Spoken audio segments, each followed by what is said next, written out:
You can see the Twin Towers. And I'm speaking about more than 20 years ago that I was there. And I looked to the Twin Towers and I saw them crumbling, destroyed, fire. I was so afraid. I felt it in every cell of my body. I made a movement like this, I can't believe it. It touched me enormous. In the evening I phoned to my soulmate and I said, what I've seen is awfully. I cannot understand this in my mind. I feel very strong, it will happen. I don't know when, I don't know why, but it will happen. And then something strange happened, because Marijke was driving, she always drives. And it was about 3 o'clock French time, quarter before 9 o'clock in New York, about, if I remember it good. We were driving and I suddenly said, Marijke, can you change a little bit the wireless, the radio? Because I feel very, very strongly there is something happening with a very big impact. We heard the radio at the same moment, and we heard about the great attack on the Twin Towers. I learned a lot of things. I met a yogi who taught me the secrets of the Bhagavad Gita and gave me a manuscript. He had seen me in a dream before that I should come to India, and I visited also Tibetan monasteries because I feel a very strong relationship with the Tibetan people. I like them so much. Beautiful people. They are honest, open, non-violence, because you know the whole world is full of violence. The teacher said, you have to bring your message to the people. Go. For me, it was the beginning for making steps to acting. Acting on a base from trying to be every day in what Gandhi calls ahimsa, non-violence.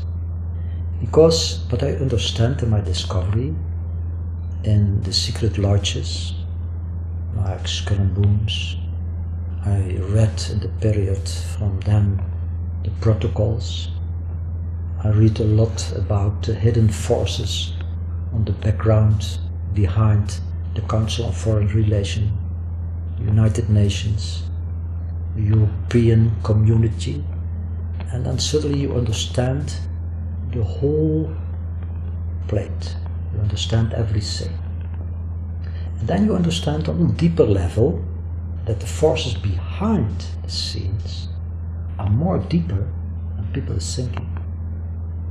It's a struggle from real evil forces against the light. So this is Bill Ryan here from Project Avalon, and I have the great privilege of being here with my friend Marcel Messing, and the date is the 13th of March 2010, and many of you watching this video now, Marcel will be an unfamiliar name, and without any further ado, Marcel, because this video is all about you, it's all about your work, it's all about your wisdom, your experience, your perception, and your message. And I invite you to say hello to thousands of people here. Tell us what it is that you'd like this opportunity to say to all the people who are waking up around the world right now. I learned very young, when I was a young boy, that the world is not what I felt in my heart. I felt very strong a relationship between human beings, animals, trees, plants, the planet. And as a young boy, I looked to the stars. Sometimes I thought, what is that, the stars? Perhaps we are coming from the stars. It was very young in my soul that the planet is not everything. There is more between heaven and hell, like Shakespeare said, than we can see. So I made a lot of discoveries, and I had a strong feeling that every person I saw on the world was feeling like myself, was looking like myself, was hearing like myself. And then I discovered it was not so. So in that period, when you are a young boy, you are a little bit isolated, a little bit lonely. It's not for being a victim, but it is a sensibility in you.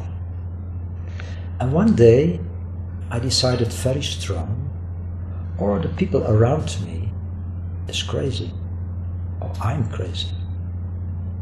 I decided that I'm not crazy. I don't like to say people around me is crazy. That's without respect. But I thought and I felt very strong, be what you are. Go the road you have to go. Don't do things which other people is longing from you. Be honest to yourself. Be honest to the living beings around you. So my journey started very, very young. I never lost a very strong feeling in myself that you are a spiritual being. Later, if you make studies, and I'm educated in a family with a lot of study, a lot of interesting things for knowing, but I realized very strong, the most important is not knowledge for your head, but knowledge for your heart. So when I walked into nature and I looked to the birds, I heard the whispering of the trees and I saw the sky and the stars. I had very young, a very strong feeling, everything is one. We are one. After the time you are going to grow up and you made studies, later you are going to the university. It was allowed that I studied anthropology and philosophy and comparative religion. You realize that you take these studies for knowing more with your heart, for comprehending more who you are, what you are. Of course, I heard from evolution theory. And in my profession as an anthropologist, I'm educated also, for instance, with the theory of Charles Darwin. But I had such a lot of doubt. I read other books. Very young I made studies from Uspensky and Gurdjieff, Krishnamurti, Ramakrishna, Ramana Maharshi, later Balsakar. I made studies from the Veda, the old wisdom of India, the Advaita Vedanta, the non-duality. I visited teachers in the Zen tradition and Buddhism. I made voyage to India, met a lot of very, very good people. So at the university I realized you are learning here things which are very interesting, but it doesn't touch my heart. And I stand still to the word university. You know, on the university you have a lot of faculties, a specialist. And I discovered that a specialist is someone who knows a lot of things from less. He's specialized. He has lost oneness. So, in science, I discovered you cannot find the truth. There's even a sort of mind control, what you have to learn. For this moment, I discovered, for instance, that the theory of Darwin has plenty of lies. It's not allowed to say it at university, because you cannot take your degree if you say that. But later I decided I'm going to study Darwin, all the things which has appeared. I learned that human being is not a material body or a brain. We are totally consciousness, really consciousness. It was a very long journey for discovering that. And then suddenly, after some experience in your own life, which is sometimes difficult to speak about it, now our time is more open, you can speak about it, I realized what I felt as a little boy, that oneness is our base. It's the base of everything. We are one, and we are oneness. And then you look around you and you see a world in separation, struggle, war, hungry, earthquakes, seaquakes, a lot of power, people who are stealing a lot of things, some people who are so rich that you ask the question, you pose the question, how is it possible? Do you need all these things? And I was in a conflict. And my search began. What is evil? From where it is coming? Because I had a strong struggle with that. I couldn't understand. And I thought, I want to know the root of evil. Why it does exist. Why it is. So I made studies from the background, from Nazism, fascism, communism, and I discovered a lot of things you cannot find in the well-known books in history. Things which are forbidden to speak about it. And I wrote about it. I wrote also about what can meaning the truth for you. What is the truth? Like Gandhi said, truth is God. And then you see that we are entangled in a network of lies. So, after my university, my studies in the university, I was a time teacher on the high school. I had the possibility to teach a lot of students, thousands of students, and I liked my profession. I gave teachings in anthropology, philosophy, comparative religion. We had beautiful dialogues, meetings, and we made a search together to what is truth. And I said to my students, I'm not interested in your end result after the examen. I'm only interested if you are going to be a good human being. That's the most important. After being teacher for 13 years, for thousands of students, they asked me to become scientist in a big library in Amsterdam. The library is named Bibliotheca Philosophica Hermetica. There you can find back all the old knowledge from alchemical tradition, which is coming from the Arabian world. You can find the information about the great mystics from the East and the West, like Mr. Eckhart or Jacob Böhme, or from Sufism, Halai, Tabriz, Rumi. And I could immediately recognize it because as a young boy I made studies from all these religions, spirituality, because it was very strong in my heart. I would know what is the truth. So if I came in the library in Amsterdam, I had the possibility to make the studies about the ancient knowledge, which I had done years before. I was seeking, speaking with wise people, making voyage to several countries. And we met in India, even in the forest, some beautiful teachers, not well known, because often if you are not well known, you can be a very good teacher. It's simply. So we met someone in the forest. It was like an energy of love, an energy of light. He told me things, and I learned a lot of things. I met a yogi who taught me the secrets of the Bhagavad Gita and gave me a manuscript. He had seen me in a dream before that I should come to India and that we had a deep meeting.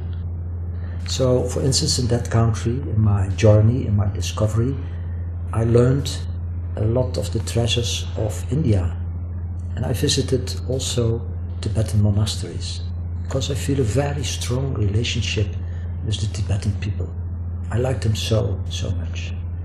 Beautiful people. They are honest, open, non-violence, because you know the whole world is full of violence. Big problem in me, that you like to act with the opinion, never use violence.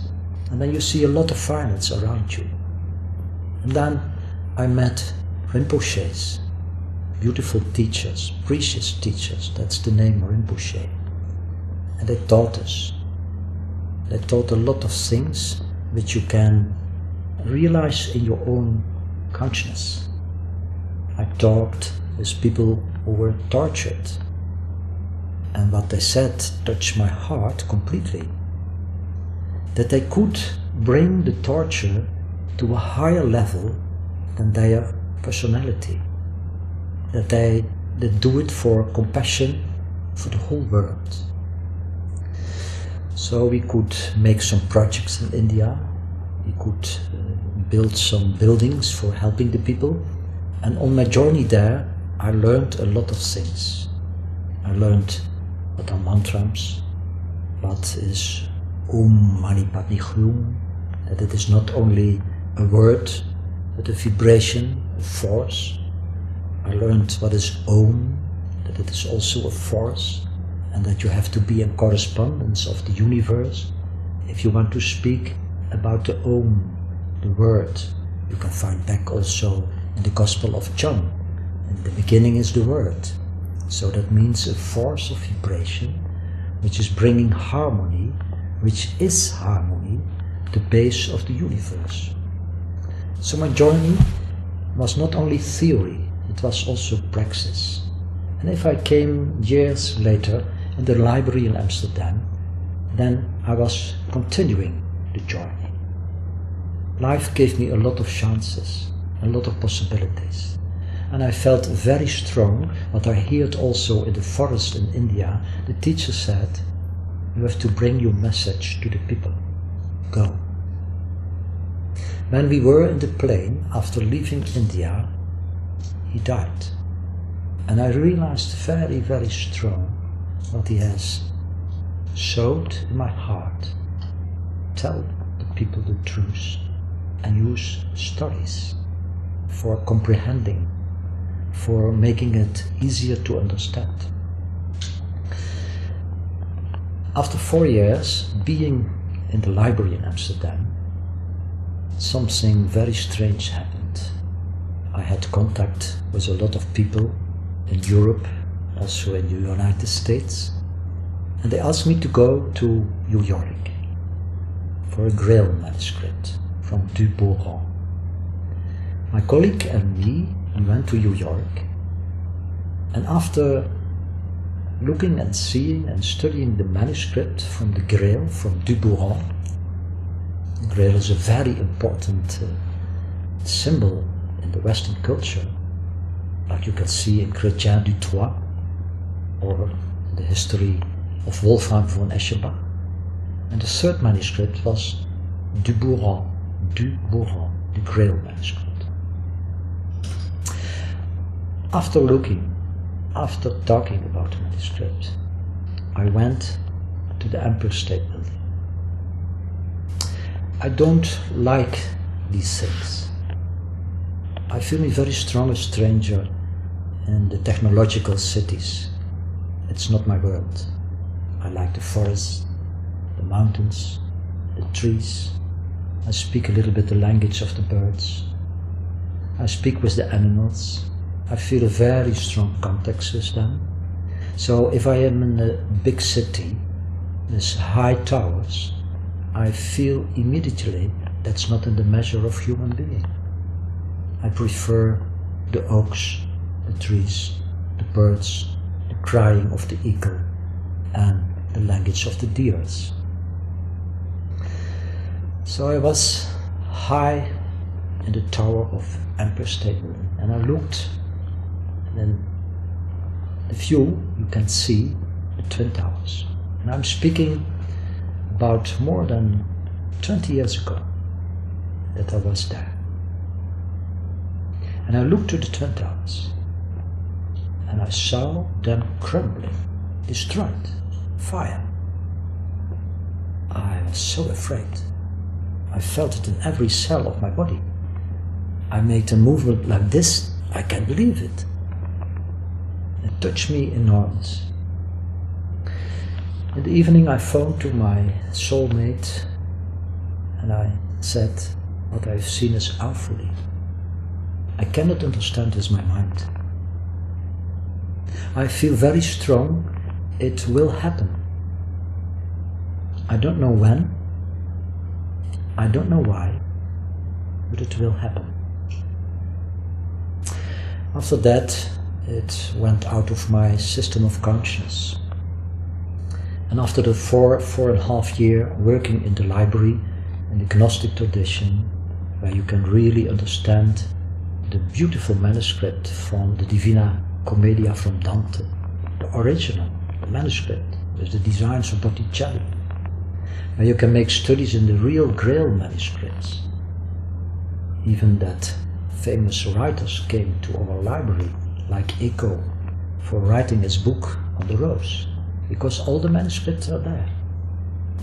And suddenly I had a strong feeling, it's very bizarre, from also loneliness. You have everything around you, all the knowledge. Is that what you have to do? In that period I gave a lot of lessons, teaching, really for thousands of people. I made voyages to Poland, and some of my books are published. And I taught in Warsaw, in Gdansk, and other places.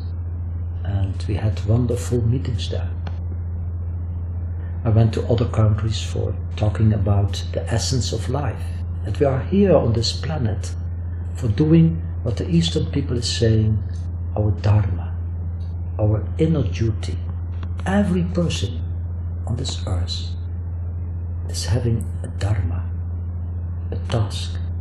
And if you forget this task, then it is a lost life. It's very pity then. So I felt very strong that what I taught was good. It was good. It was in the flow, it was in the stream. But that knowledge is having also a frontier. And after about 15 years teaching, I had a strong feeling I've now to go to a place in silence. Don't speak too much. Meditation, contemplation, walking, being in the forest, the mountains, greetings with the namaste, speaking with the serpents, they have also a language, speaking with the eagle. It was a wonderful period. We lived about 11 years, Marijke, my soulmate, and me in the mountains. But in my background was always the problem of evil. Every time it came back. In the mountains we made studies from the Bhagavad Gita. I had received a wonderful manuscript from a real yogi. Every day we started the day with a meditation, with a book from the history of spirituality, sometimes from the Avesta, the wisdom of Persia, or something from the Veda, the wisdom of India, sometimes from mysticism, Meister Eckhart, Sufism, Rumi, Halai, other important Sufi masters. And I realized that more and more all the things you studied came literally in consciousness. It was as if everything which was unconscious came to a level from knowing with the heart, because often we have the meaning that a book cannot help you. A book can help you, a good book, a spiritual book, but with a frontier. That is a time that you have to put down your books and then let it go. And it was in that period that I let it go more and more. Then I had some experience in the mountains which remembered to another experience I had when I lived in the Netherlands. That I one day looked to a little lake. I was sitting and I only looked to a flower on the lake. And suddenly I was disappeared.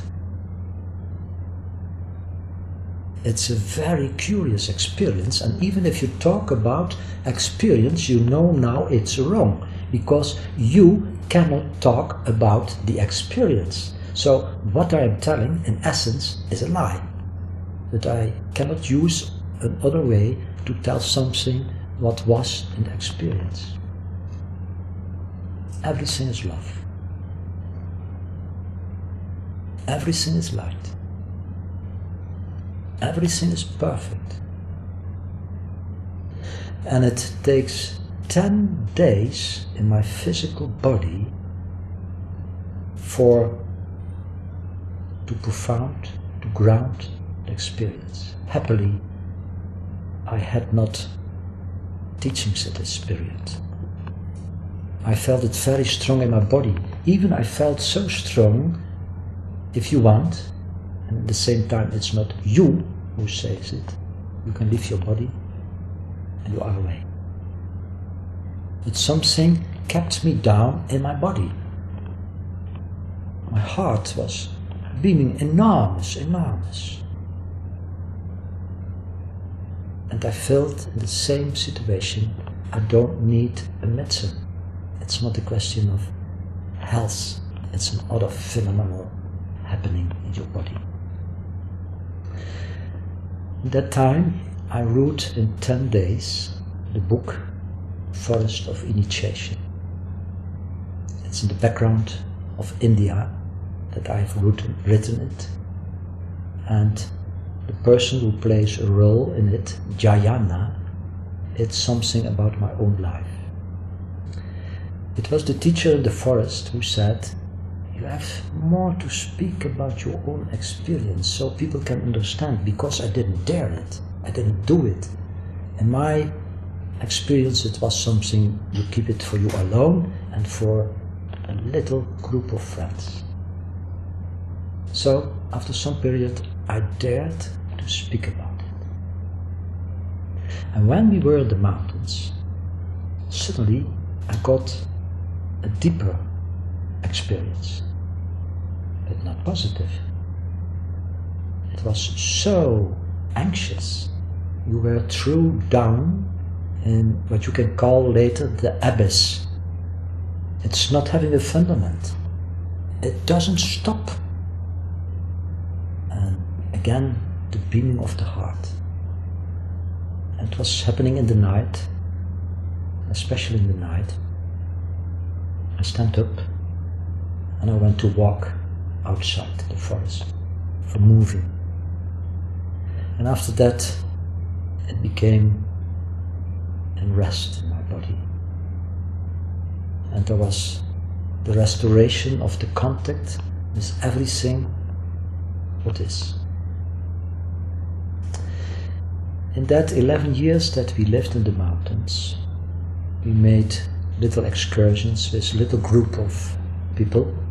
Normally 25 was the limit.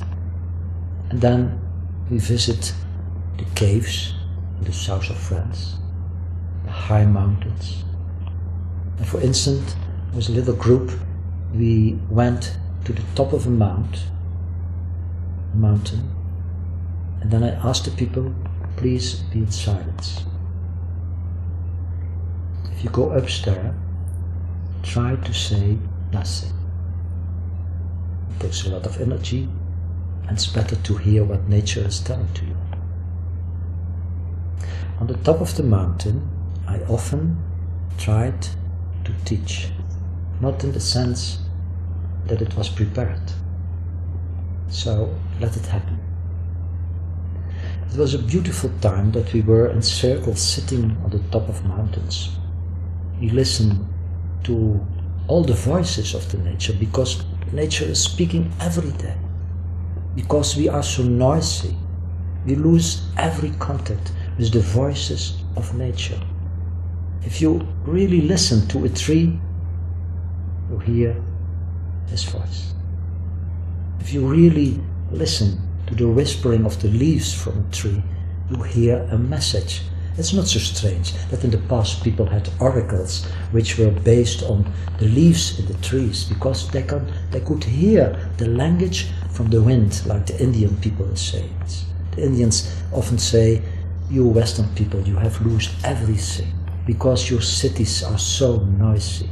You don't hear the voices of our streams. You cannot live in a city in which is no silence. So, 11 years we made little excursions. We visit grottos, caves. In that period I gathered a lot of information about the history of the Cathares, a wonderful group of people who lived in the Ariège, the south of France, who had the ancient knowledge from the Essenes, from which the beautiful Master Jesus came out.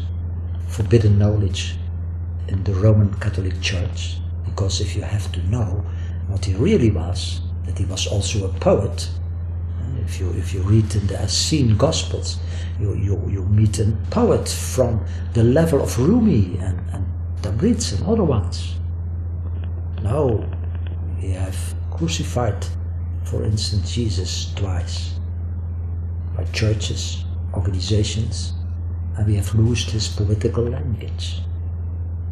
I rediscovered that in this period. Also the sources from the Essenes that came on my way. I made studies from that. I saw the sharp and deep, profound relationship with the Cathares. We visited very profound, under the earth, caves in which were initiations in the past. And I gathered a lot of information, spoke with people who had the living word from the history, so they say it from mouth to ear. And then suddenly, after the period of 11 years living there, I felt very strong. You have to go back to the Netherlands, to Belgium, for teaching more openly. Because it was also a little bit a flight to go to the mountains, but a beautiful flight. I took silence for myself. I took contemplation for myself. After such heavy years, it was necessary. But then I felt very strongly, I have to go back. Okay, we took the decision. We had an offer of a house in Belgium. We bought the house. And then we made an appointment with the movement from the house. You have to take a little take. What's the word in English? We say the removal company. The removal company. Okay. So We had made an appointment with the removal company, and I remember it very, very, very strong that he takes his agenda, and we asked, is it possible to move 9, 10 September, or 13 or 14 or 15. No, he said in French, que le 11 septembre, only 9/11. So I was not thinking about it. The day before, I looked at the stars. And exactly 9/11, we moved. And then something strange happened, because Marijke was driving, she always drives. And it was about 3 o'clock French time, quarter before 9 o'clock in New York, about, if I remember it good. We were driving, and I suddenly said, Marijke, can you change a little bit the wireless, the radio? Because I feel very, very strongly there is something happening with a very big impact. We heard the radio at the same moment, and we heard about the great attack on the Twin Towers. And I was completely diffused. Marijke said, you are so pale. And I knew, with the remembrance from New York, the Twin Towers. This is the point of a great revolution on the whole Earth, on the whole planet, even in our solar system. I had not the sources, I had not the information, but I had already the appointment of my first lectures with the title, The Big Revolution on Our Planet.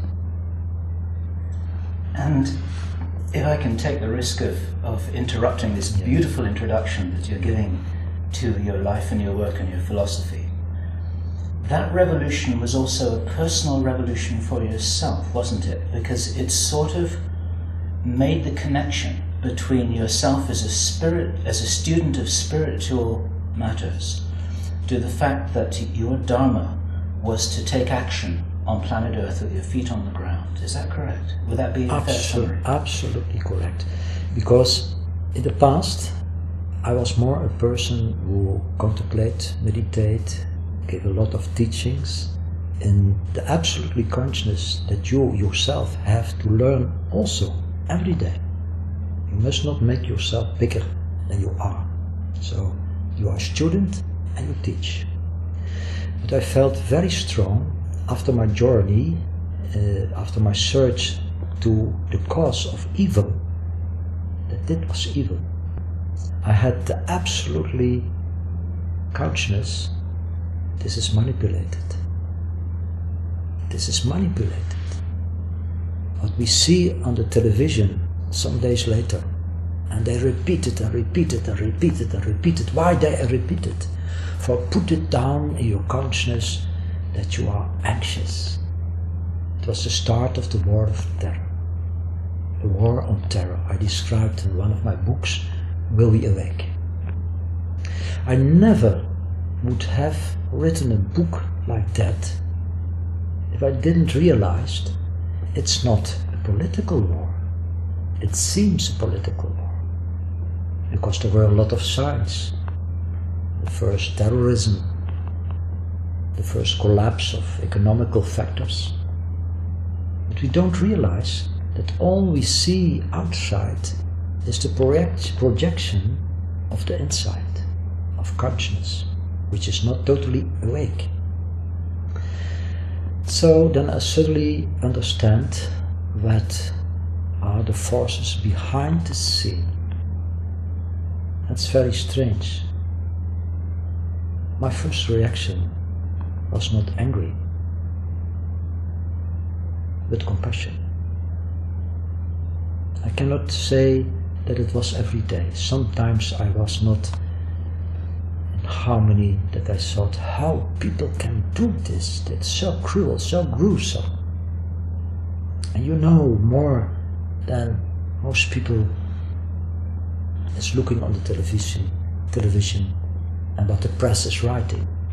It was also a second discovering that the media are manipulated enormous. And they know it. They know. They don't tell the truth.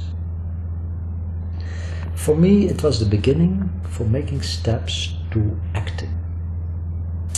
Acting on a base from trying to be every day in what Gandhi calls ahimsa, non-violence. Because what I understand in my discovery, in the secret lodges, like Skull and Bones, I read in the period from then the protocols. I read a lot about the hidden forces on the background behind the Council on Foreign Relations, the United Nations, the European community, and then suddenly you understand the whole plate. You understand everything. And then you understand on a deeper level that the forces behind the scenes are more deeper than people are thinking. It's a struggle from real evil forces against the light. You can find it in every tradition. If you take the Quran, you find something more about the devil. The devil is nothing more than the evil. Devil is the evil. You can find information in the Persian information, spirituality sources. Zoroaster has informed us about Ahriman, the force of evil, against Ormuzd, the force of light.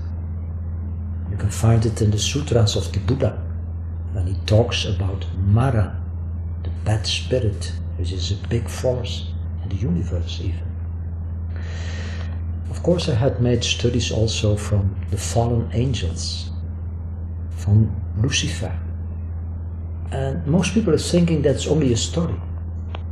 And churches are learning there were fallen angels. In that period I made studies from the clay tablets, in English translation. From the book of Enoch, that means in Hebraic language, the initiated one. Because he was not dying in the normal way. He was taken away from the earth in a way that you could say it seems like a spacecraft who has taken him away. And you can find a lot of sources in these hidden books, like the Jubilees, the hidden book of Noah, the book of Enoch, that in the past, and also now, there were a lot of contacts between extraterrestrial people and the earth.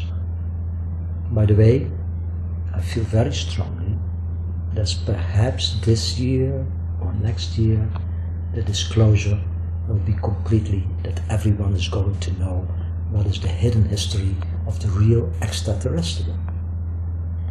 Because Hollywood is manipulating that, science is manipulating that, they are mocking on you if you think about these things. But for me it was very clear that our history is also manipulated and enclosed by a lot of lies, which goes back to the history of the so-called fallen angels. For instance, if you take the book Enoch, you find back that in groups of 50 persons they landed on the mountain Hermon. You can find it also back in the Dead Sea Scrolls, the fallen angels. They are described as big, great people, sometimes giants, Nephilim in the Hebraic language, or Bene Elohim, the sons of the gods. They were here on earth. Even in Genesis you can find some texts. Church has manipulated that, put it out. You can find some sentences that in this time the giants were on earth and they interbreeded human being, the women's. So in my search to the evil, what's the background, why we don't know, I found very strong that our planet Earth is manipulated since thousands of years through people of another planet, and you can find it back in the mythology from every culture of the history of the Luciferians. If the history is saying that Lucifer tries to put higher his throne than the one, then the original text is speaking about his Merkaba, his light body, his radiation. That means in the universe there is a possibility, it's not obligate, it's a possibility, that living beings, on which sort of level they are living, have the possibility to act against oneness. That's the beginning of separation. So if these evil forces, which in essence are unknowing, because if you really don't live in ignorance, but in knowing, in gnosis, you don't do that. So even these people who came here on earth have to learn a lot of things.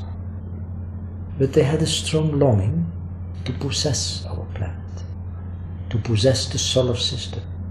That's the Star Wars in the mythology. You can find it everywhere, a lot of traces. It's forbidden knowledge, because if you go understand, and you go understand the roots of evil, it's for a lot of people dangerous. So Marcel, what's your understanding of how you connect this very big picture together here?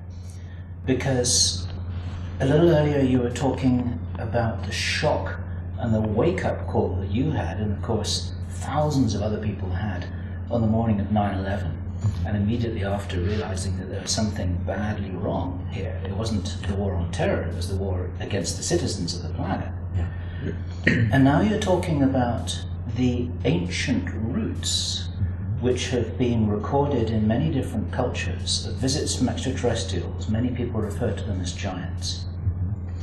Now, I don't want to put words into your mouth here, but how does this all fit together?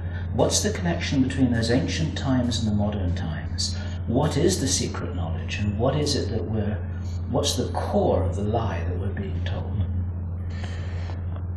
The secret knowledge is that most people on this beautiful planet doesn't know that they are manipulated in a very, very big sense, in every level of our society.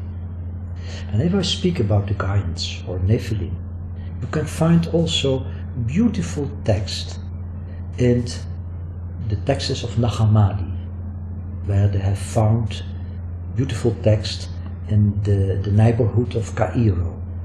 Nag Hammadi, it means also the place of the wise serpents. Nagas means serpents. You have two sorts. You have the serpents, the reptilians, who are very evil, and you have the Nagas, the developed, higher educated people from other planets and love, who give wisdom, who learn compassion, who learn real civilization. So, for instance, there is a gospel from Philip in the text of Nag Hammadi, and there you find some rules, some sentences about the archonte. And archont means in Greek, archontoi, the rulers, the rulers. And you can find there back that the rulers are a very long time on our planet Earth, and that they tried and try to enslave the whole planet. So it means even in the old texts of Christian sources, forbidden knowledge of course, you can find about it a lot of information. How did I do it? And it was also a shock in me, because I recognized in that time everything. How did I do it? Okay, we have to understand that what we call the Nephilim, or Archontoi, or Giants, or in the Sumerian language Anunnaki, they who came from above to our earth. You can find it back on the clay tablet number 7, Enuma Elish. How did they do it? First of all, they interbreeded human being. They damaged the DNA code. That means that we are not in the possibility in our beautiful body to develop total consciousness in relationship to the consciousness of the universe and the love which we call God. So we were very slowly enslaved, and we thought that it is normal.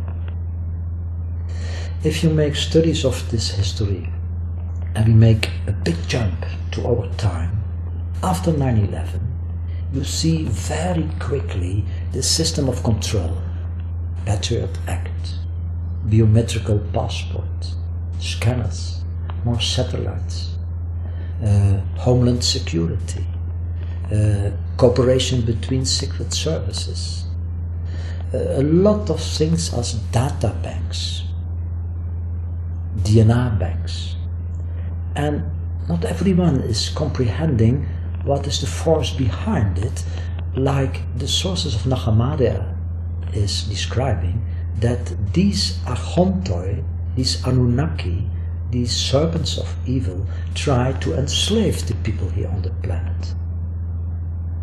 So they use methods. The first of all is fear. Why? If you are in fear, everything in your harmonical system changes. We need our chakras, wheels of light. We need our system of hormones. For being in the just atmosphere in your body, you need a healthy system in your body. So fear is their most strongest weapon. And why? Most people don't know that these forces don't live only in physical sense. If they create, for instance, kinship, what is later kingship, the royalty blood, and the kings are the rulers in the name of the gods. They are the intermediary between the gods and what they call the serfs, the subjects. You have to know that this is another bloodline. If you're really a good king or queen, like the Emperor Ashoka in India, a famous emperor, who had first killed a lot of people, and after that he realized, when he read the sources of Buddhism, what he has done. After that he threw away everything which was not human. He protected the animals, he protected the trees, he wanted peace in his country. But a lot of kings, please, I don't judge, I'm not against, because even the people who often do things which we think it's wrong or not good are always our brothers and sisters. You never know what we have done in lives before. We are not always holy persons. People like it to be a holy person, but you can only understand history of development of the matter and consciousness if you are honest to yourself. So they use the fear because in the invisible level they are also living what you can call the astral level. If one of them dies, they have methods, magical methods, ritual methods, that they arrive what the Tibetan people is calling an bardo, a special for them. They only can keep their power here on this planet. What I'm telling now is very important, because you don't read it in a lot of books. I've never read it. If they want to keep their power, they need some special juice. Which juice? Blood.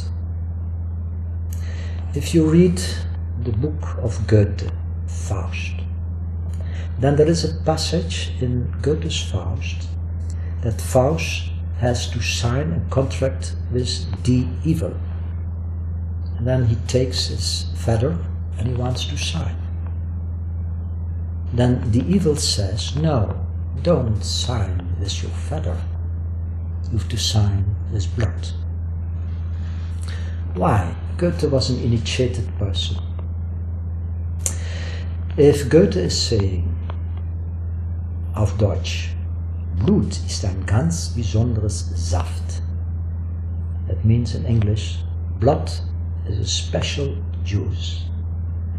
There is some force in it with these gods, which are not in love, need for keeping in life their subtle bodies. So they can longer rule, archontoi means rulers, in the invisible atmosphere, and they can take contacts in the secret lodges which have contacts with them. So if people ask how is it possible that there is such a lot of war, it was my question like a little boy, my journey, and I tell you only a little bit of my journey. I often couldn't sleep. Why there is evil? Why? Why we are not in love? Why we are not in compassion? And my discovery was that these evil forces eat, drink the negative forces from fear. So if you read the book from Homerus, the Odyssey, then you can read texts that some people have to offer to the gods with blood. So bloodlines means they have a special DNA and a special sort of blood, but in the measure of soul we are all the same. So why the Anunnaki came here, the Archontoi, the Nephilim, the Bene Chacherochim? We can say, okay, they have taken our planet. But then you forget one very important text in Nag Hammadi. I tell you what, I read it by accident this morning. I was a little bit writing for a new book, and I took the source of Nag Hammadi, and then you find a little text. In the time that the Archontoi, the rulers, thought that they do the evil with their free will, it was Big Spirit who let it go for learning people. That's very important. If I play a game with children, perhaps we can have a lot of fun. But if we don't realize that it is a play, and we make an identification, even the evil forces who have to learn, and we have to learn, are in danger. So, at the one side, we are in a game, we are in a matrix, and a lot of power use fear, bomb attacks, economical crash, climate gate. It exists, of course. Climate is changing very, very quickly, and I feel very, very strong that most people is not prepared for the biggest changes in the whole evolution of human being. And that we have also to give attention to our brothers, the animals, the trees, because we always think, I. I feel very strong that we have to realize stories like the parable of the lost son and lost daughter. For me, it's a beautiful story. I've written it in one of my books, The Shower. This parable is not from 2000 years ago. It's our history.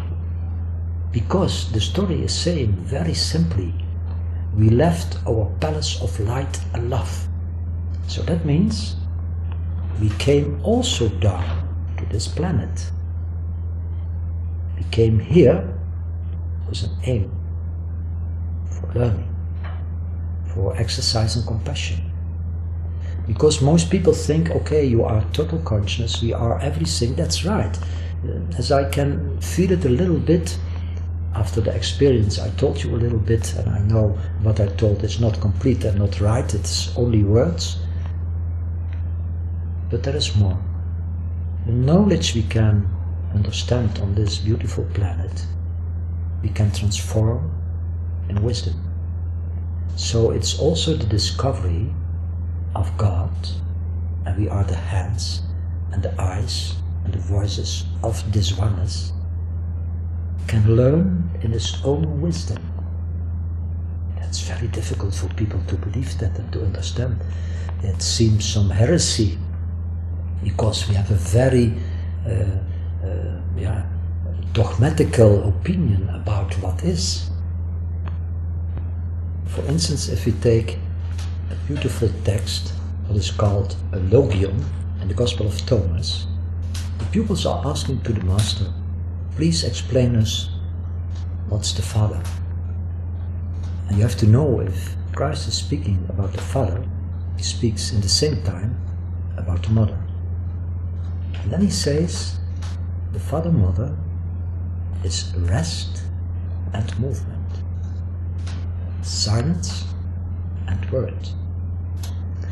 So, if the universe is in material form that's moving, that means matter. But the essence in matter, everywhere, without any exception, is always consciousness. So what we see is the body. What we are is consciousness. And in this beautiful creation, we can make the experience, what is exactly separation? What does it mean?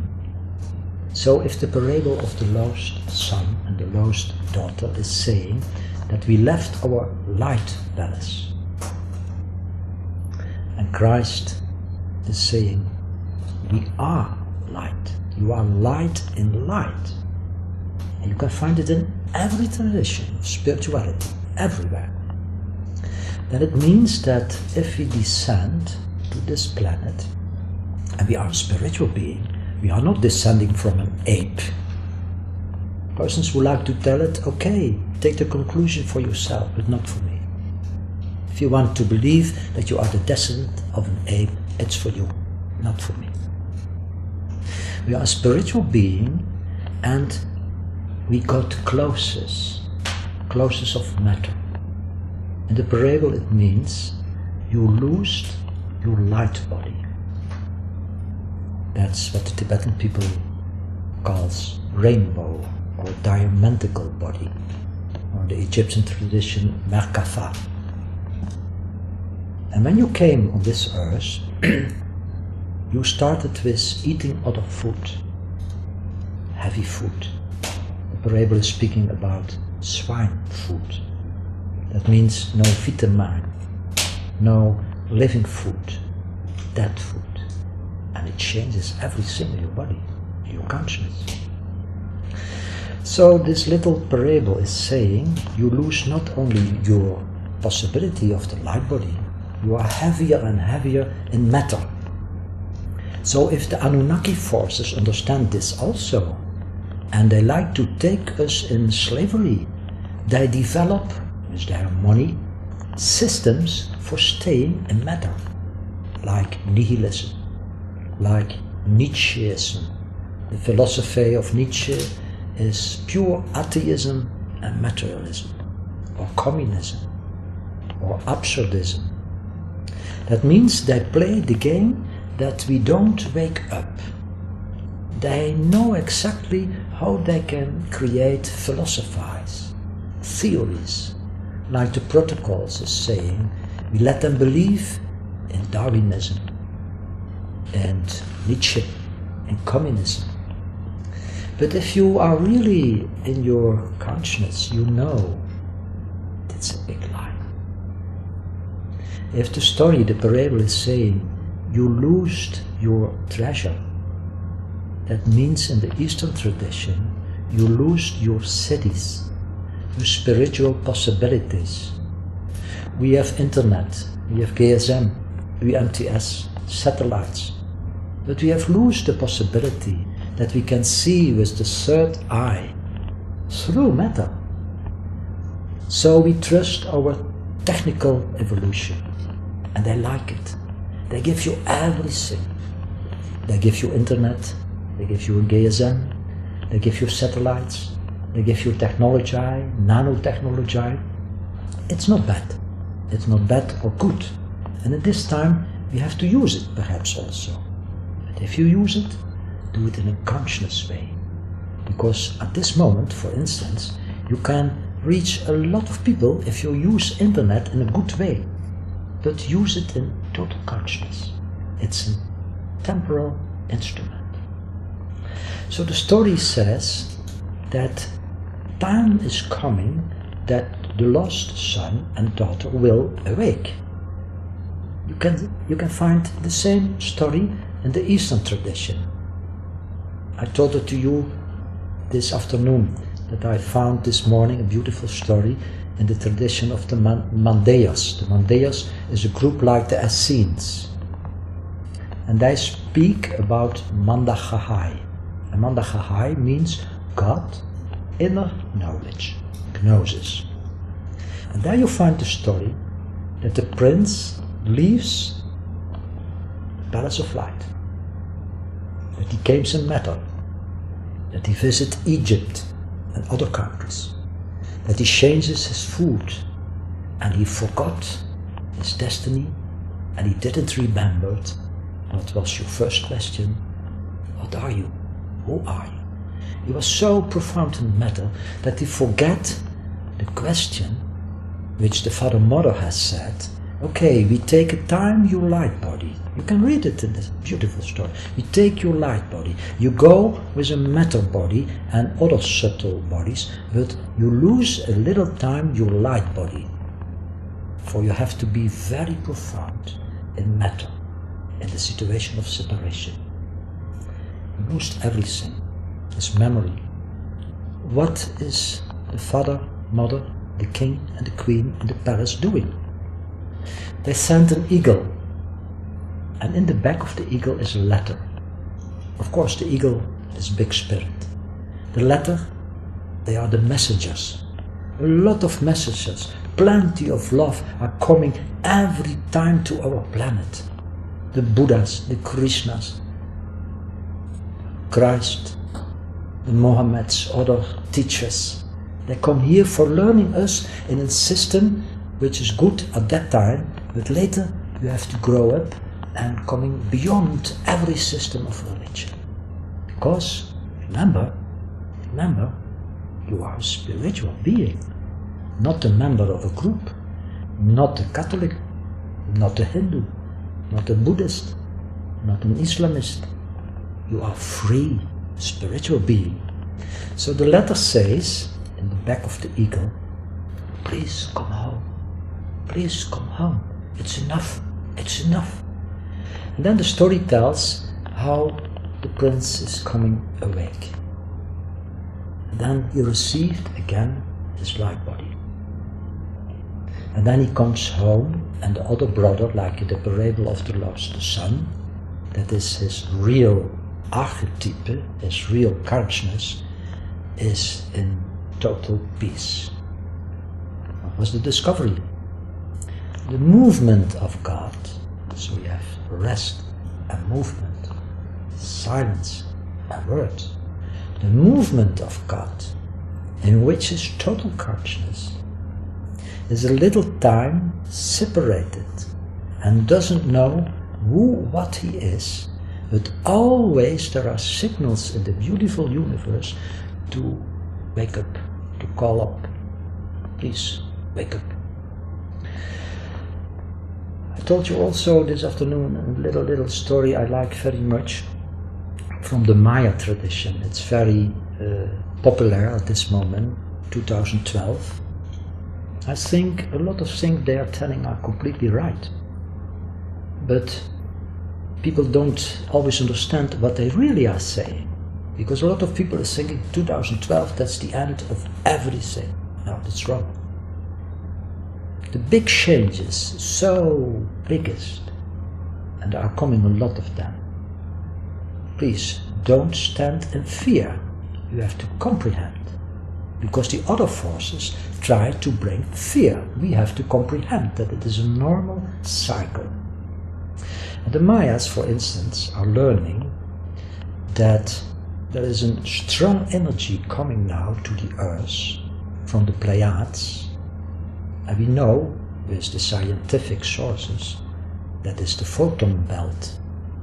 That's an energy so tremendous strong, you can even in the night, if you are on your bed and you are in total rest, you can feel this strong energy enormous in your body. This is changing our DNA, which is manipulated by the forces we called Anunnaki, Nephilim, Archontoi. This light, which is coming exactly when an old period has finished, and we are now in the passage of Pisces, the fish period to Aquarian period. That's about 26,000 years, and a lot of gates on the Earth, in the solar system, are going open. And they know it, the evil forces.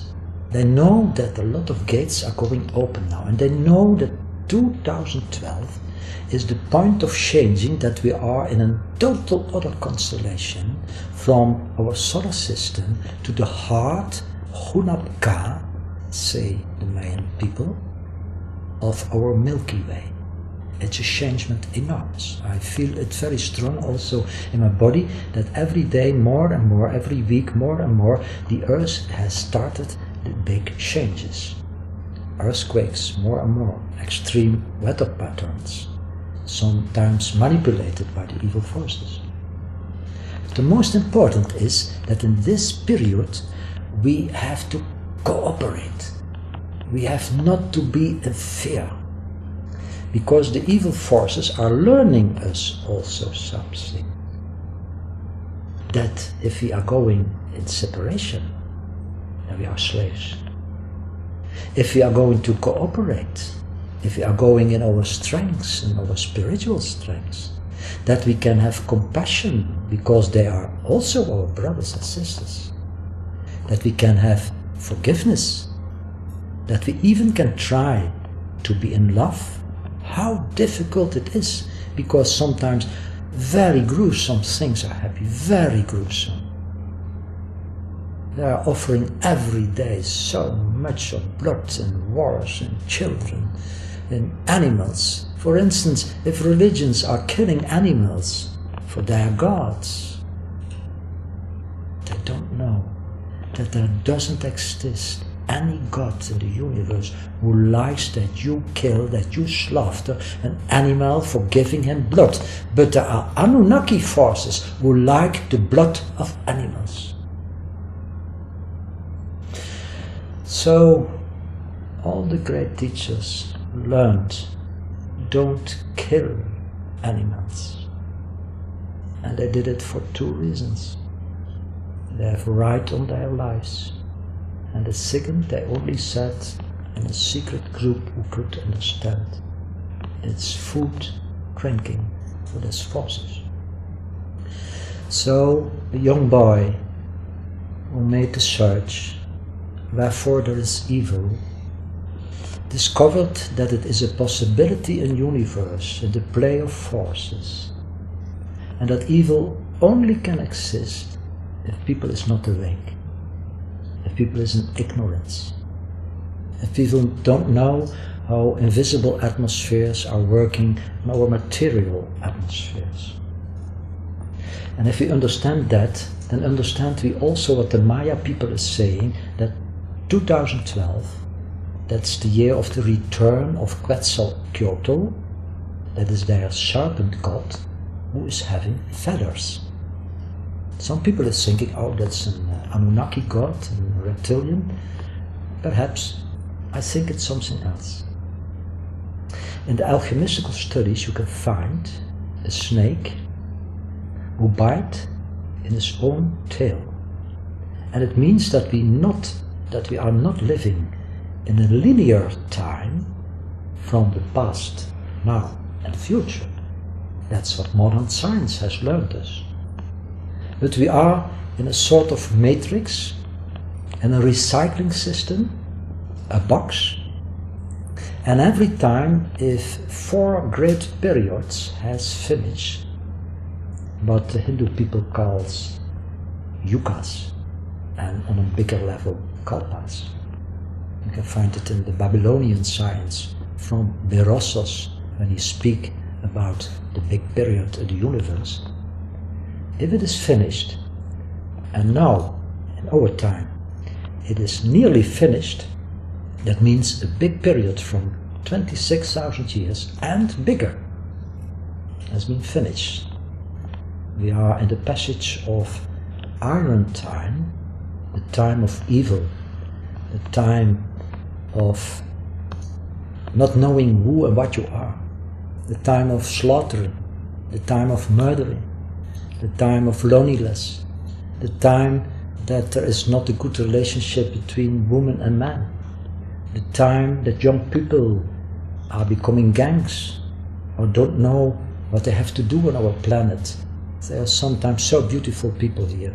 I don't speak about the indigo children which have a special task, but also the other young people. They want to do something, but they don't know, they cannot do it, and then they form, for instance, gangs. It's described in the old knowledge in India, what they call the Purana, the knowing of the ancient wise. So if we understand what the alchemical knowledge is meaning by the Ouroboros, it means things are repeating each other, not in the same measure. There's always some changement, not in the way like the President of America is telling that. Variables.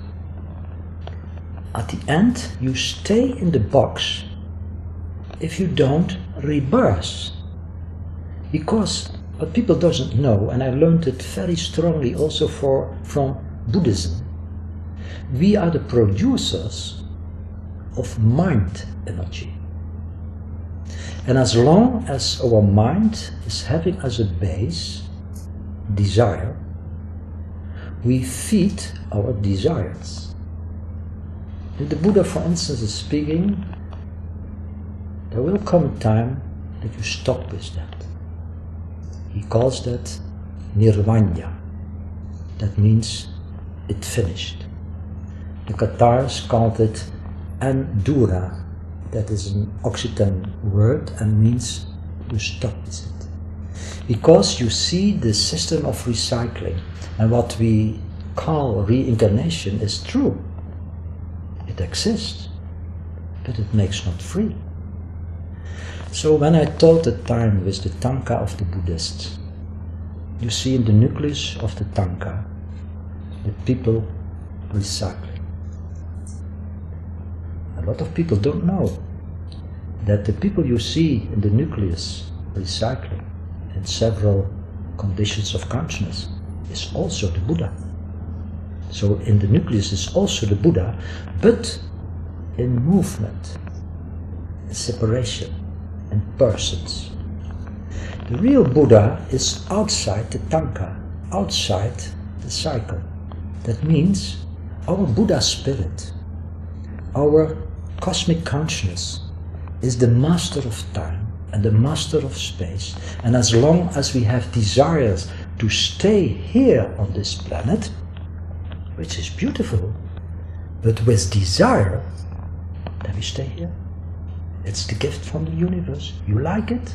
Even in suffering, sometimes people are in ignorance that they create new energy in their mind for a new rebirth. Therefore, the great teachers learned you have to take a second birth, and I don't mean reincarnation. For instance, Christ is saying, if you don't rebirth from water and fire, you shall not reach the kingdom of God. Everyone knew water, stream, is inner knowledge. Fire is the spirit of the universe. So if we are going to change our behavior, if we are going to see that everyone is your brother and your sister, that even the thought they are evil and I'm good is a form of separation, then we can make the jump. It's not you who are doing that, but the jump can happening, that everything is okay. Everything. Does that mean that we don't have to act? No.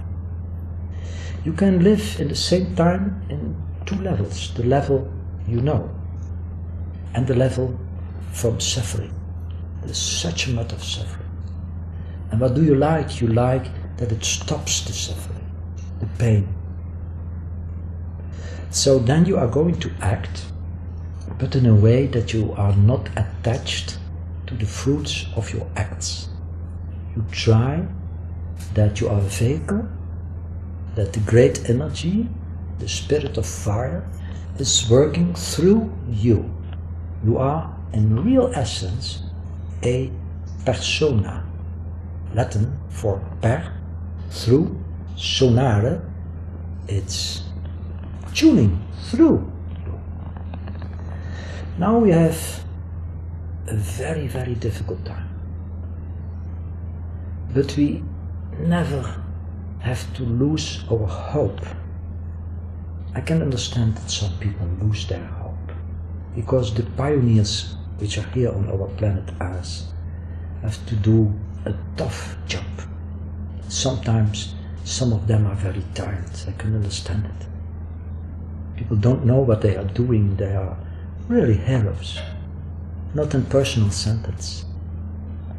But never, I say, lose your hope, because at the bottom of the box of Pandora is always the hope. And the return of the serpent with the feathers means that the new cycle will start with consciousness, who you are, what you are. And then we can make the step that it is really eternal in our consciousness. We can come out of the box. We see the matrix, we see the forces, we see what are the Anunnaki, the Nephilim, the Archontoi, and even we understand the beautiful text from the Nag Hammadi source. They think that they are the doers. That's tremendous. No. The spirit of love, let it go, for giving a very, very profound lesson. Now, I hope I'm clear in telling it, I don't know. No? Okay. This is wonderful. Let me ask you a little bit about hope, because as we both know, in President Obama's pre-election propaganda, the word hope was very much used and abused as a way to sort of control people. There was always going to be something tomorrow. It was never defined. It was never described. It was always, well, you know, okay, we're sorry we don't have any money. We're sorry that you've just lost your house, but there's hope there somewhere. And it kind of kept people on the hook. It was actually used as a control mechanism. Now that's not what you mean, is it? No. You mean something profoundly different. Profound, yes. And what I'd love you to talk to in this conclusion of this, in this conclusion of this video, is the revolution that you described, which you experienced personally following the events of 9/11, and the reasons for optimism, the waking up that you have witnessed, the very factors that are changing the planet, that are influencing these dramatic times that we're in the middle of here, are also waking people up. They're slapping people around the face, and it's a call to action for all the people who are here for a purpose. And many of those will be watching this video, watching many others as well. They're hungry to learn, they're hungry for information, they're hungry for a direction. They want to know what to do, and they want to know how to be. Is there a way that you can connect all this together in a way that gives people reason to believe that this game is not over? I'll try. First of all, I'm glad that you interrupted by the theme of hope. Once I was very strongly touched by Krishnamurti. I had met him once, it was enough. And I remember in one of his books he says, you have to lose all your hope, because hope is future. Why he did it? For the reason you explained. That's the false reason. That's what religions are doing. That's what presidents are promising. They say, we are going to change everything. You have not to lose your hope. That's not what I mean. What I mean is that the base of universe, in my experience, is really truth, love, light, immortality, no beginning, no end. So if I use the word hope, I mean you cannot change the base of the universe. Even the Anunnaki, who means that they can change it, they can never change it. They can change situation a little bit, but they also are suffering. A lot of people are thinking that these milliardaires, now you have a new milliardaire in Mexico, Mr. Slim, and then you had Buffett and Bill Gates. This is all children play. To become a millionaire is not realizing that you are an inner millionaire in spiritual sense. So you lose your soul. So what can we do when the world is now in such a dramatical situation? And I mean it with all my heart, with all my possibility for explaining it. We are in a very dangerous situation now. Because the forces behind have a strong agenda. If we respond this agenda, because we are knowing more and more how it is functioning, with aggression, or being angry, or without respect, we do the same. So we have to use the force and the possibilities we never used on our planet, because it was manipulated, it was forbidden, it was used and abused in songs and literature, and people use it like I don't know what, but the word love is not a word, it's a force.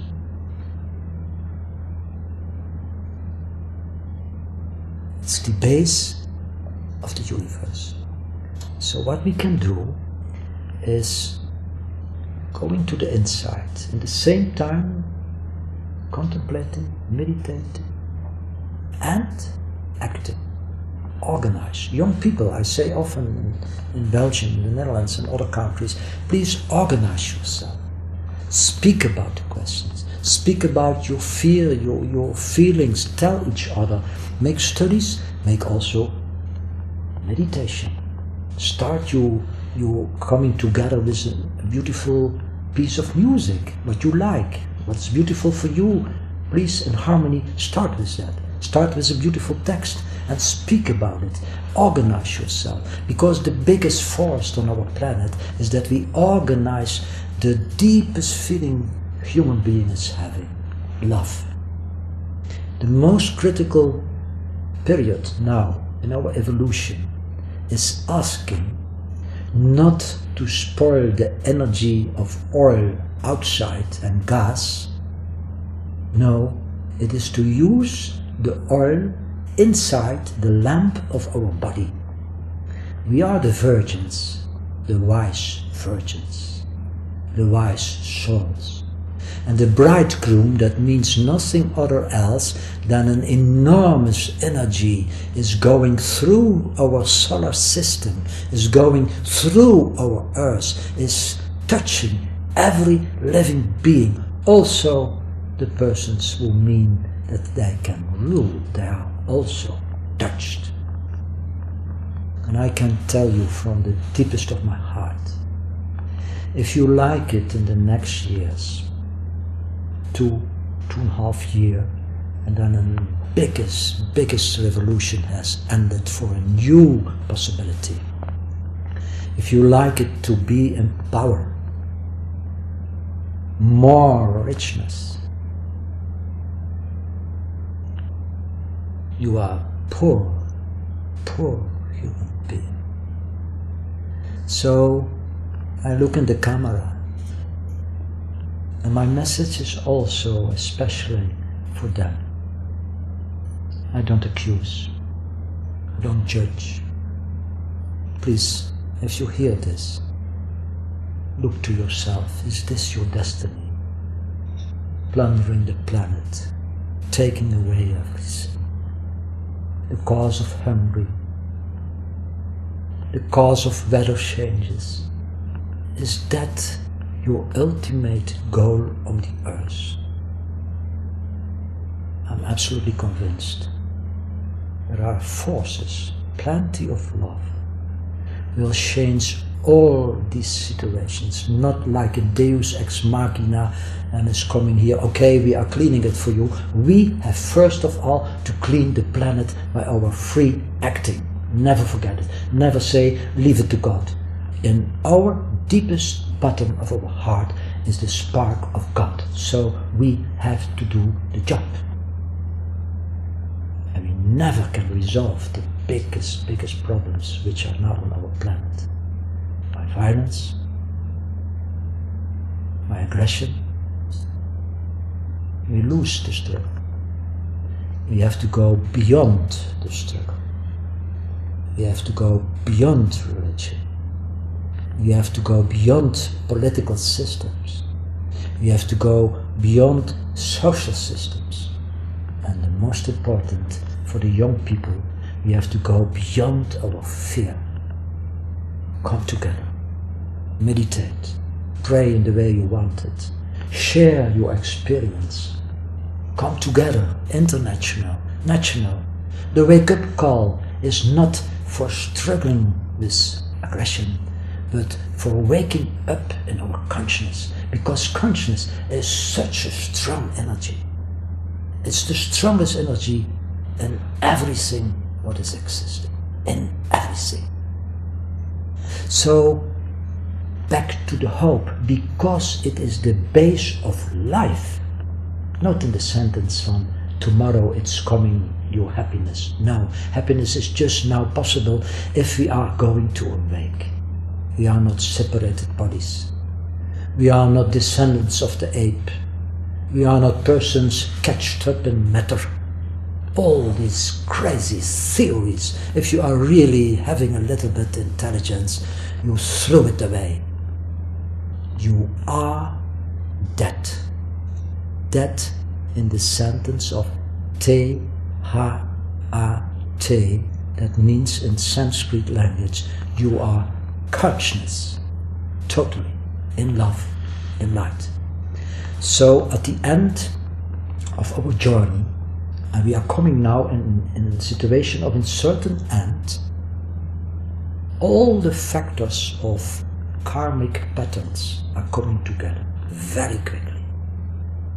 In our individual life, in our family life, in our countries. You see it on the level of the leaders of the politics. How many leaders are really servants of the people? If you lead the people, you have to serve, like the word minister means servant. Everything, I feel it so strongly, will change the coming 2.5 years, that please, everyone who hears this, take the chance to change. Even the persons who think, I can grasp the planet, you even cannot grasp your body. You are not your body. You cannot keep your life. You are a particle, a beautiful particle in the wholeness body which we call universe, and through which is going every moment, day and night, in every cycle, the force of consciousness. So, what can we do? Go back to what we are. That was your first question. In my life it was a journey and is a journey. And I discovered a lot of things. And I decided to act. And at the same time to meditate. To write my books. To publish my books. With only one aim. You are always a vehicle. A messenger. So, this is what your name means, isn't it? Am I right in understanding that? A little bit, yes. A little bit, yes. Messing means in the alchemical language, he or she who is making relations between everything. That's the first meaning. That's very so appropriate. you make relations between everything what is. And sometimes people don't know what is in a name. A name is not nothing. If the stories from the creation is always telling that a name or a number is very important, you have also to stay a little moment in silence, not to mean your name.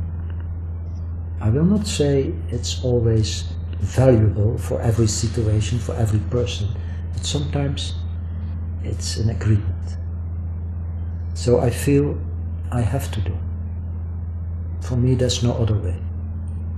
It's what the teacher in the forest said, you have to do your dharma. Then you feel every day, even if there are difficult moments, and they are, of course, you feel that you are protected, that love is taking you on your road, and that if I look to you, to other persons, I look to myself, to the self. If I hit you, or I threw a stone to another person, it's to myself. So please stop with all the walls in Israel. Stop with the wall in China, the old walls we had in Berlin, the new walls in Egypt. Walls means that we are in a separate situation. All the beauty of all the people, these varieties of colors and religions, are rays of the same sun. Yeah. The invisible walls that we all have between us as people, which in many ways, despite our electronic age that we live in, they're actually stronger than they have been before. Many, many years ago, at the times of the Depression, when people were in real trouble, they helped each other. And I'm not so sure that people are so willing to reach out and help one another now, because we live in so much spiritual isolation and loneliness, even though we're connected electronically. There's a paradox here. And one of the things which I have been talking about, and I'm sure you will agree, is that we need to re-establish the idea of community. Community in the true sense of the word. Togetherness. Community as a human race. We're all here on Spaceship Earth. We have to take responsibility for all the people, all the animals, all the ecosystem that's been so destroyed, for everything that's not right. It's not suddenly going to be all over in 2 years' time. No, absolutely not. But what you're saying, if I'm understanding you right, is that we have a window of opportunity which is open still for us to reach a tipping point of capability between us to actually reclaim the situation as our own. And then after that, I would personally suggest that then there's going to be quite a long period of cleanup to be done, because we've made a mess of this place. And it's all got something to do with all of us. And that felt like a statement, but actually it was a question. I'm very interested to know your view on that. I think I can agree with a lot of things you are saying. In the first place, the electronic world is only a surrogate. It's a virtual world. And therefore I said, you can use it, but if you use it, do it in consciousness. Because what is really important is what you say, the community and the real essence, that we can look in our eyes. I don't say I look in your eyes, We look in our eyes. So the cage from the electronical revolution is also having a bad effect on our body, on our subtle bodies. And they know it, of course, they know it. They try to throw us and to take us in the cage. You can only change that by being in the consciousness. I've not the idea that everyone is going to change in the next months and next years. That's impossible. And I feel also that nature is giving more chances to the people who cannot awake at this moment, because the snake is biting anew in their own tail. The people who can make themselves free, totally free, and perhaps, like the Buddhist tradition is saying, come back in another time like a little bodhisattva for helping, like Padmasambhava with a lot of hands for helping. That means also, okay, 2012 is not the end. It's growing to what you call the tipping point. We have a lot of possibilities now. It will be sometimes dangerous, sometimes very intensive. Please try to stay in your rest and go with the movement, and at the same time act without acting. But I'm sure that the world after 2012, in that sentence I agree with the Mayas, will be changed enormous, enormous. All the people now in politics who are making their big business and big towers and big plans. Sorry, I have a smile for that. Because you think then that you are the architect. That's not right. That's not right. I didn't learn that in a church or in a synagogue, in a mosque. I learned it in my own consciousness, that the real architect you cannot find in a lodge from Freemasons or other esoterical tradition. The real architect, arche, tekte, means we are not the builders of the universe. We are the spring, the drop in the ocean of consciousness. And if it melt together, that's the namaste in the Eastern tradition, that means the duality is one, then you are the ocean. And you cannot say, as ego, I am the ocean. The ocean is there. So we are going to have a very important time, a time with a lot of surprises. I think a lot of things are going to happen. The possibility is there for a lot of people to awake to the truth, to awake to the question who and what we are, to awake that we all are brothers and sisters, that we cannot understand the creation without respect for the animals, the plants, the stones. Everything what is here in our planet is having a function. If you steal the oil, or if you take the gold, you don't realize that they have a meaning in the body of Mother Earth. But you cannot say he or she is the thief, because we all use that. Please don't make a wall, they are the bad, we are the good. We have to realize everything is interconnected.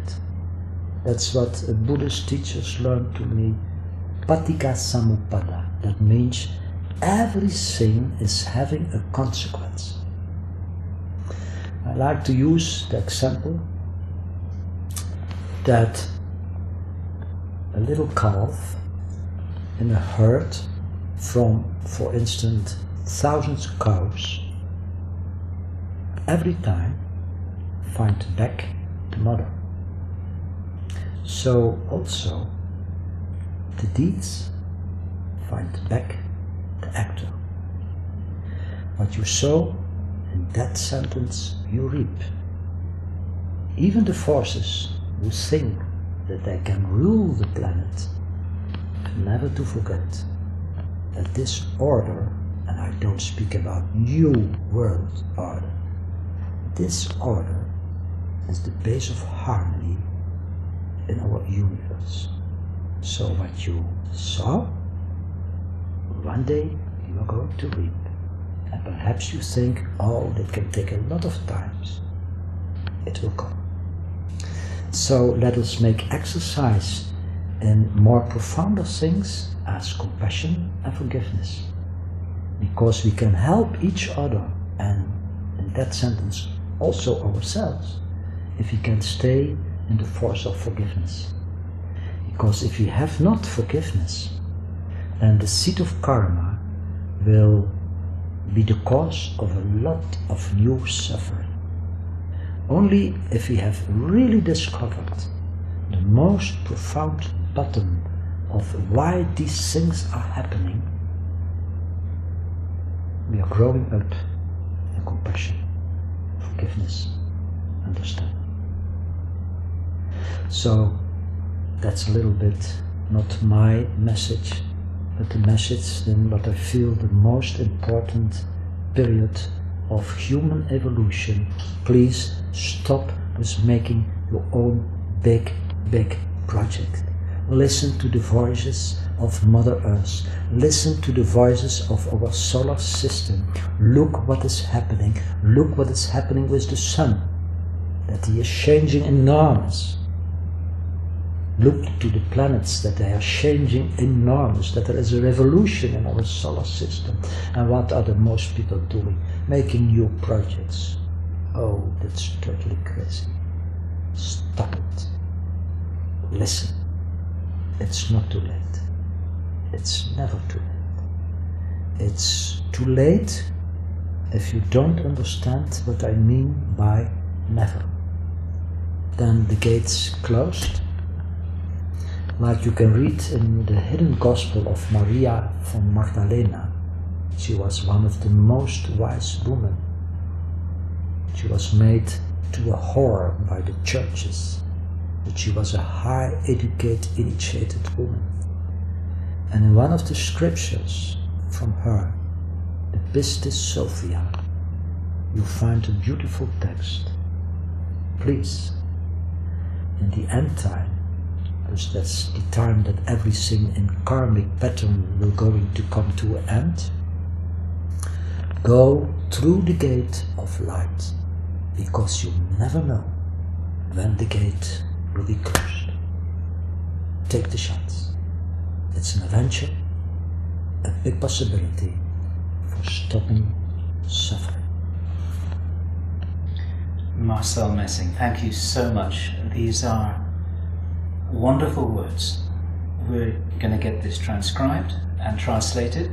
Many more people in the English language and in many other languages need to hear what it is that you have learned through your life. And I know that you're a vessel. This learning has been coming through you. You're a spokesperson for the truth, and you stand in that function with thousands of other people who are all communicating as much as they can the truth that they feel they are understanding. This is becoming clearer to us all every day. And thank you so much for your part in that. You're playing a very, very important role. I only can say thank you, my brother.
Skull and Bones.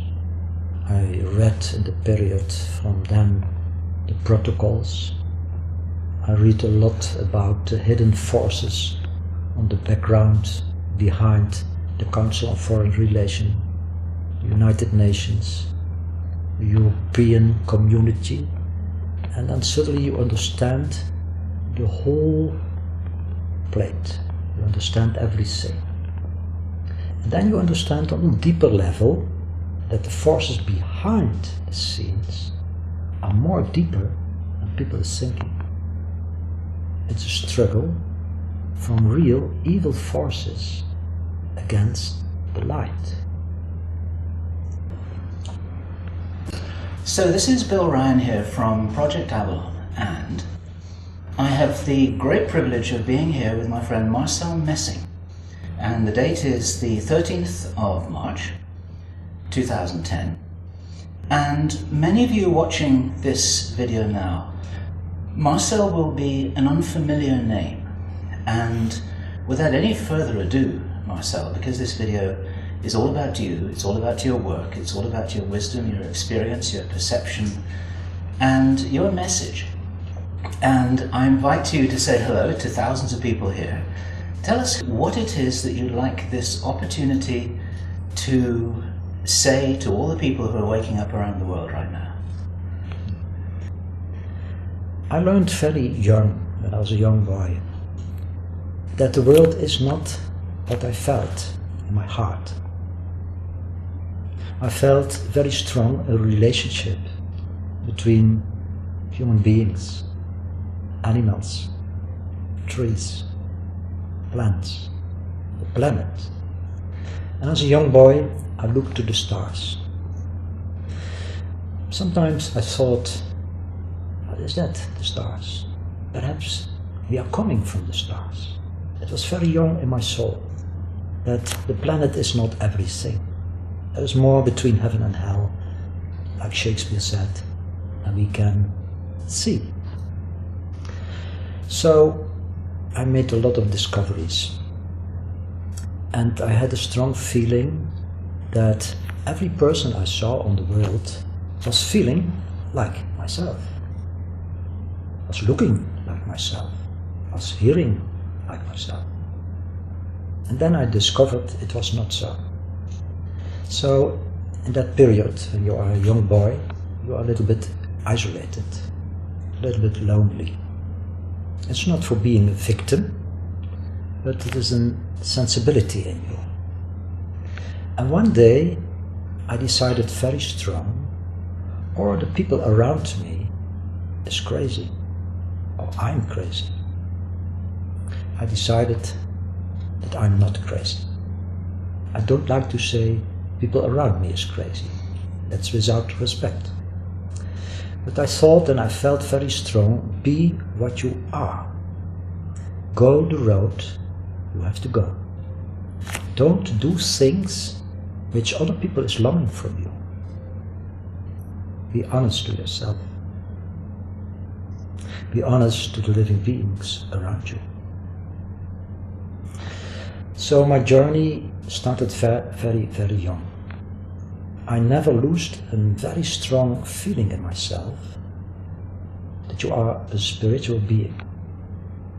Later, if you make studies, and I'm educated in a family, and you see a world in separation, struggle, war, hungry, earthquakes, seaquakes, a lot of power, people who are stealing a lot of things, some people who are so rich that you ask the question, you pose the question, how is it possible? Do you need all these things? I was in a conflict. And my search began, what is evil? From where it is coming? Because I had a strong struggle with that. I couldn't understand. And I thought, I want to know the root of evil, why it does exist, why it is.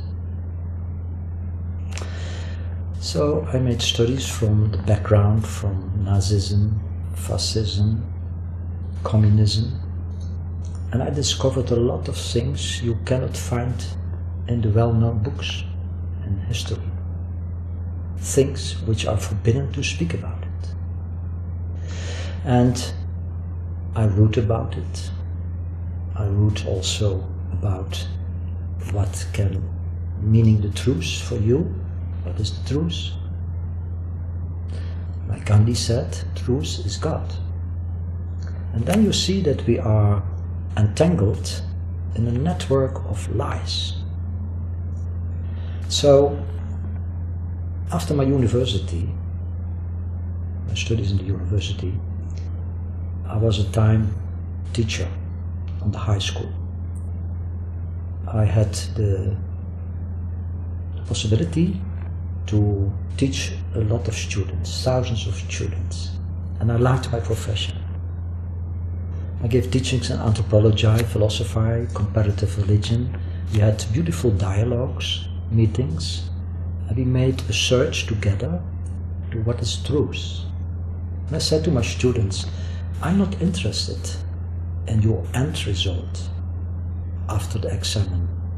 I'm only interested if you are going to be a good human being. That's the most important. After being teacher for 13 years, for thousands of students, they asked me to become scientist in a big library in Amsterdam. The library is named Bibliotheca Philosophica Hermetica. There you can find back all the old knowledge from alchemical tradition, which is coming from the Arabian world. You can find the information about the great mystics from the East and the West, like Meister Eckhart or Jacob Böhme, or from Sufism, Alai, Tabriz, Rumi.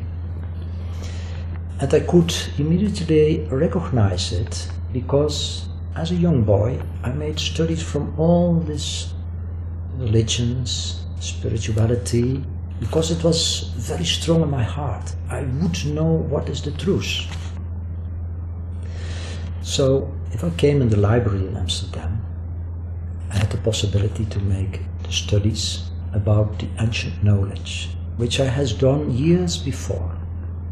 I was speaking with wise people, making voyages to several countries. And we met in India, even in the forest, some beautiful teachers, not well known, because often if you are not well known, you can be a very good teacher. It's simply. So we met someone in the forest. It was like an energy of love, an energy of light. He told me things, and I learned a lot of things. I met a yogi who taught me the secrets of the Bhagavad Gita and gave me a manuscript. He had seen me in a dream before that I should come to India and that we had a deep meeting. So, for instance, in that country, in my journey, in my discovery, I learned a lot of the treasures of India. And I visited also Tibetan monasteries because I feel a very strong relationship with the Tibetan people. I like them so much. Beautiful people. They are honest, open, non-violence, because you know the whole world is full of violence. Big problem in me, that you like to act with the opinion, never use violence. And then you see a lot of violence around you.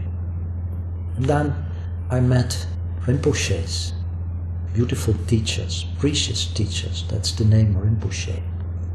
And they taught us. They taught a lot of things which you can realize in your own consciousness.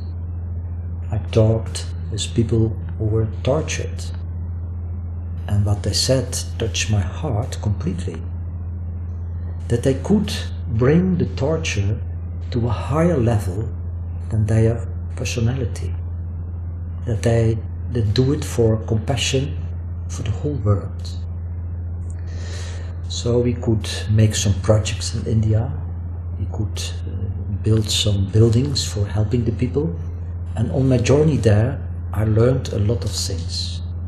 I learned what are mantras, what is Mani Padme Hum, that it is not only a word, but a vibration, a force. I learned what is Om, that it is also a force, and that you have to be in correspondence of the universe. If you want to speak about the Om, the word, you can find back also in the Gospel of John. In the beginning is the word. So that means a force of vibration, which is bringing harmony, which is harmony, the base of the universe. So my journey was not only theory, it was also praxis. And if I came years later in the library in Amsterdam, then I was continuing the journey.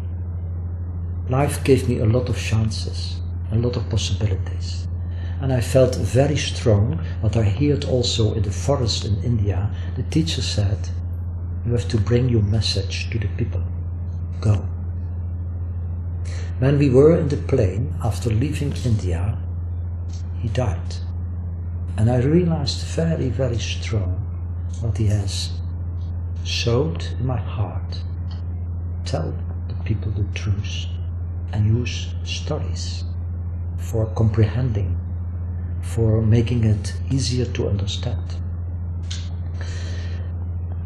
After 4 years being in the library in Amsterdam, something very strange happened. I had contact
you can see the Twin Towers. And I'm speaking about more than 20 years ago that I was there. And I looked to the Twin Towers and I saw them crumbling, destroyed, fire. I was so afraid. I felt it in every cell of my body. I made a movement like this, I can't believe it. It touched me enormous. In the evening I phoned to my soulmate and I said, what I've seen is awfully. I cannot understand with my mind. I feel very strong, it will happen. I don't know when, I don't know why, but it will happen. And then something strange happened, because Marijke was driving, she always drives. And it was about 3 o'clock French time, quarter before 9 o'clock in New York. About, if I remember it good. We were driving and I suddenly said, Marijke, can you change a little bit the wireless, the radio? Because I feel very, very strongly there is something happening with a very big impact. We heard the radio at the same moment and we heard about the great attack on the Twin Towers. I learned a lot of things.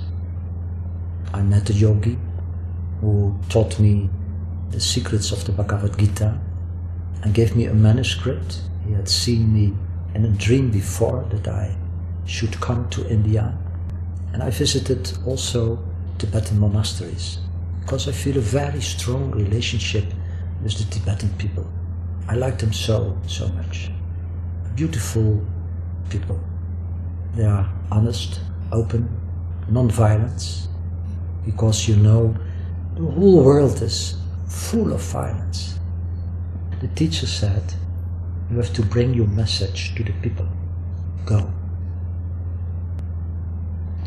For me, it was the beginning for making steps to acting. Acting on a base from trying to be every day in what Gandhi calls ahimsa, non-violence. Because what I understand in my discovery in the secret lodges, there's a lot of study, a lot of interesting things for knowing, but I realized very strong, the most important is not knowledge for your head, but knowledge for your heart. So when I walked into nature and I looked to the birds, I heard the whispering of the trees, and I saw the sky and the stars. I had very young, a very strong feeling, everything is one. We are one. After the time you are going to grow up and you made studies, later you are going to the university. It was allowed that I studied anthropology and philosophy and comparative religion. You realize that you take these studies for knowing more with your heart, for comprehending more who you are, what you are. Of course, I heard from evolution theory, and in my profession as an anthropologist, I'm educated also, for instance, with the theory of Charles Darwin. But I had such a lot of doubt. I read other books. Very young I made studies from Uspensky and Gurdjieff, Krishnamurti, Ramakrishna, Ramana Maharshi, later Balsakar. Made studies from the Veda, the old wisdom of India, the Advaita Vedanta, the non-duality. I visited teachers in the Zen tradition and Buddhism. I made voyage to India, met a lot of very good people. So at the university I realized you are learning here things which are very interesting, but it doesn't touch my heart. And I stand still to the word university. You know, on the university you have a lot of faculties, a specialist. And I discovered that a specialist is someone who knows a lot of things from less. He is specialized. He has lost oneness. So, in science, I discovered you cannot find the truth. There's even a sort of mind control, what you have to learn. For this moment, I discovered, for instance, that the theory of Darwin is plenty of lies. It's not allowed to say it at university, because you cannot take your degree if you say that. But later I decided I'm going to study Darwin, all the things which has appeared. I learned that human being is not a material body or a brain. We are totally conscious, really conscious. It was a very long journey for discovering that.